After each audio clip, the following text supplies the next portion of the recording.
Salutations, ladies and gripers. Thank you for listening to another episode of 25 Days, 25 Gripes, in which we examine annoying-ass people and their annoying-ass habits. I'm your host, Mr. P, and today's subject is camping, and how there are less extreme ways to let us know that you're independent and that you can hack it than by sleeping in shit water. Now, this is a very finicky topic because I don't hate the outdoors. If anything, I used to, and my attitude towards being outside has definitely shifted, even to the extent where at some point, relatively soon in my life, I'd love to move out west to just somewhere where you could be outside all the time, or go on long walks, or even short hikes.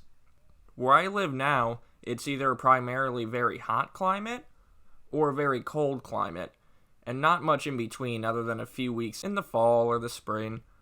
It's 'cause of global warming, man. Don't you know the rainforests are dying and you're not doing anything about it? Why don't you broaden your worldview and take some LSD while listening to Sublime or something, dude? Stay trippy, little hippie. God, the way my fucking skin crawled just impersonating nozzles like that makes it seem like I'm going through goddamn heroin withdrawals. But the extreme weather almost made me more of an indoor hermit. Now I'm more of a hermit just because I hate people. Which honestly, to me, is probably part of the appeal of hiking or shorter walks, as opposed to camping. Since in my opinion, you're more likely to hike by yourself without being stuck with miserable people for days on end. And I know what you're probably thinking. This man has the audacity to call anyone else miserable when he's the most self-loathing turd with a microphone that I've ever laid ears on. But the difference is, not only do I know that I'm miserable, I know my capabilities of what I can and can't do. I feel like with camping, there was a false sense of unity or companionship that could easily be had indoors. Like if it's about getting drunk, I assure you there's grocery stores by my apartment.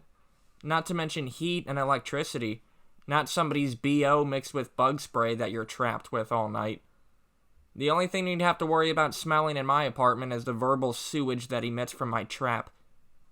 And this is one of the moments where I'll put my pro-millennial Gen Z hat on for a moment and chuckle whenever I hear people say, sometimes it's just about going into the woods and relying on your intuition to last out there.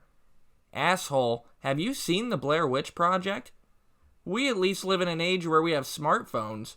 But even then, if you lose a signal, what good is the phone when you're lost in the woods, all because you want to prove that you're some everyday fucking Lewis or Clark? Then when you're lost, running out of food, and you have no phone or no phone signal, is when you start to bitch over a situation you could have avoided in the first place by knowing that you aren't cut out for that environment. And the fucking mosquitoes make it impossible to even try to enjoy yourself or sleep. Which I don't know about you guys, but the fear of being mauled by a bear and being hung from a tree like some sort of nature Jesus was enough to keep me up as it is. And even when I'm comfy in my bed, it's sometimes difficult to fall asleep because we love stewing over life regrets at 1 a.m. You're trying to tell me that I'll get to sleep easier with non-stop crickets in the background? I work to make money like everyone else does to ensure that I don't have to sleep outside. What the fuck gives you the indication that I'd want to do it for fun? And this kind of loosely ties into last episode.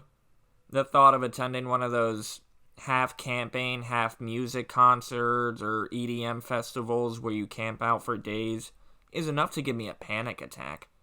Blaring Skrillex music with some dumb motherfucker sweating off ecstasy with a glow stick talking about, I'm just a vessel of the Earth's atmosphere. My Libra sign tells me that your energy gives off vibrant positivity. Somebody get me another White Claw while I do the worm to this Calvin Harris song. What about you guys? Do you enjoy camping?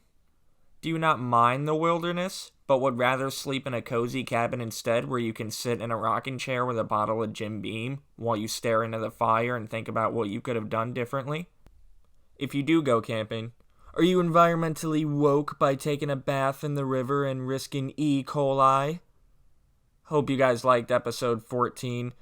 Tomorrow's edition revolves around clothing, and the mouth breathers who walk around with $500 shoes like they weren't blatantly scammed of their money. Thank you guys for listening, and as always, if you're enjoying what I'm spewing, please like and subscribe.